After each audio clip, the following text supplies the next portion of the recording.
It was just a nightmare. Or was it? These dreams, they won't leave me. All the peoples have dreamed about him. Why me? Call him what you want, a criminal, a lunatic. All I know is this: Jesus claimed to have a direct connection to God. Nightmares, they came with a message. What do I do with this message? What if the nightmares came from the devil himself to thwart the plans of the man they say saves souls? What if it came from an angel, saying his time had come to rule the world? I did the only thing I could do, even though I knew it could cost my husband and I our privileged positions. My husband have nothing to do with that man, Jesus. The city was already heaving with people from the Passover. The Jews surely would have rioted. I can only pretend to know what real power feels like, for I'm only married to it. Does innocent blood run warmer on his hands? Does regret steal his sleep? Whatever the case, he did not listen to me. His followers say that he will come back to life. Let me assure you, there is no coming back from what he succumbed to. Who do I say that he is? This man who stood stoically as he was beaten, ridiculed, and tortured. Who claimed things I'd never seen another human being claim. Who taught peacefully as far as I could ever tell.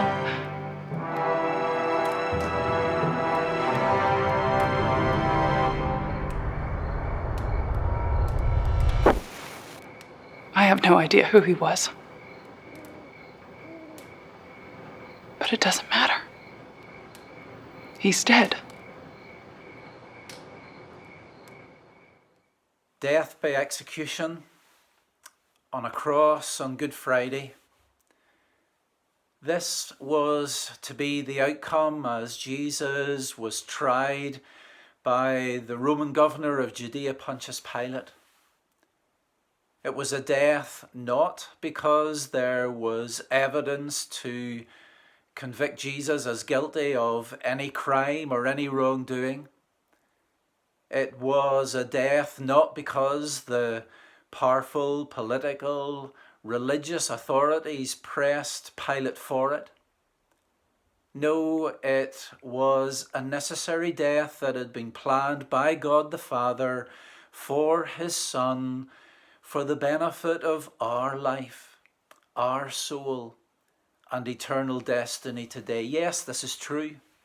The living God of the Christian Scriptures has such a desire to have you and I in his kingdom for all eternity that he gave his Son over to death. This loving sacrifice by God Almighty is described in the Bible book of Isaiah chapter 53. In verse 10 we read, "Yet it was the Lord's will to crush him and cause him to suffer, and through the Lord to make his life an offering for sin. And because of that, he will have many descendants." Now, seeing justice for wrongdoing, that is a desire that we all have. It's in all of our DNA from the various times of life, and maybe particularly we see it in the life of a child. The child who goes to tell the parent about the wrongdoing of a sibling. Proof that there is that demand for justice within us all when we see things that are wrong. And God works the same. he too needs for justice to be done. For God, someone had to take the punishment for all the wrongdoing of the world, of you, of I. Someone had to take that punishment. And God the Father, in his infinite love for us, chose to make Jesus Christ that scapegoat, where Jesus would take the punishment, take the consequences for all the wrong that we think and all that we do and all that we say.